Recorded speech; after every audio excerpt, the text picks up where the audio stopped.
everybody, this is Scotty with Sketchy's Garage, and today we're doing a little bit of fiberglass work. I just got a quick little tip for you guys out there. I see a lot of guys do fiberglass, and one thing I see them do a lot is they'll take and they'll get out their mat and they'll cut them out a piece, and they'll get in here and have this hard edge, and they'll throw it in there. That right there is going to give you a problem. It's just like a hard edge on paint. If you leave a hard edge on paint, that's where you'll get your first chip or your first spot that will release. It's the same thing with fiberglass.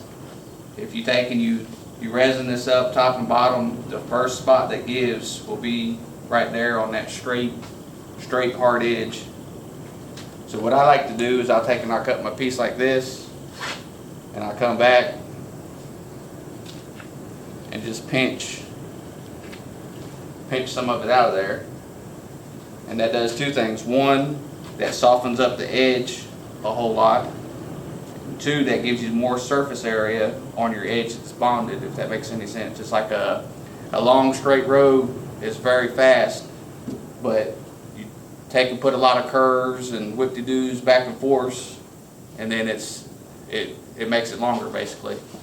So that's the same principle behind this. It just gives it more material and more surface area that's bonded, and it doesn't give you that hard edge. It's like almost feather edged once you put it in there. Another thing I see a lot of people do is this right here will not bond to this right here.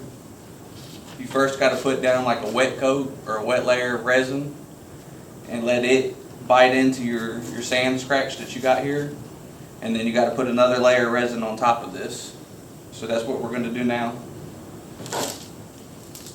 I just use a cheap hardware paintbrush, and then we'll go over here and mix resin. This stuff right here, you want to make sure you don't get it on your hands because it will stick, and it'll be like that for about a week. Everything you touch will be like sticky as can be.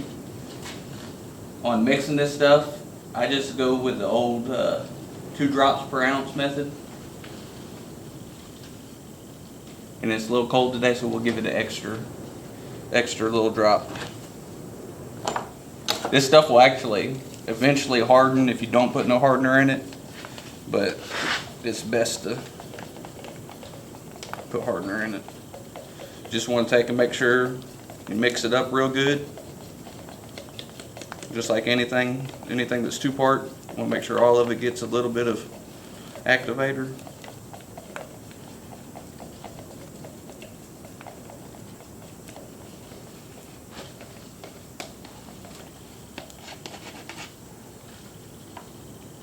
And we're going to go.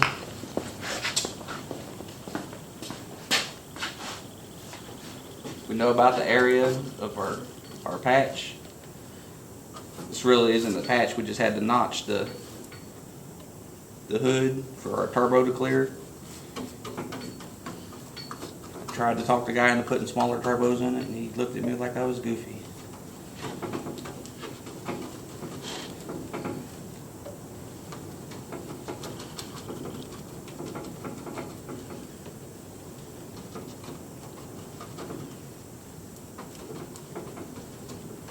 Now that we got a nice wet coat down, we'll take that patch piece.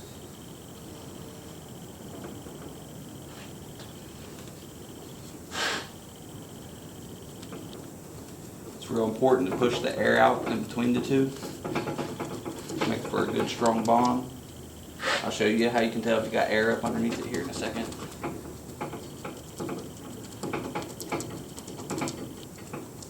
This piece might give us a little bit of problem because it's kind of got a curve deal to it, but we should be all right.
look at this edge right here.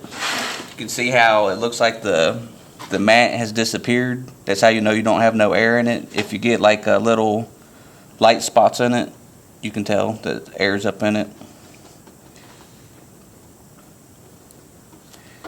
Well, guys, that's my tip for today. You guys have a good one, and I'll catch you on the next one.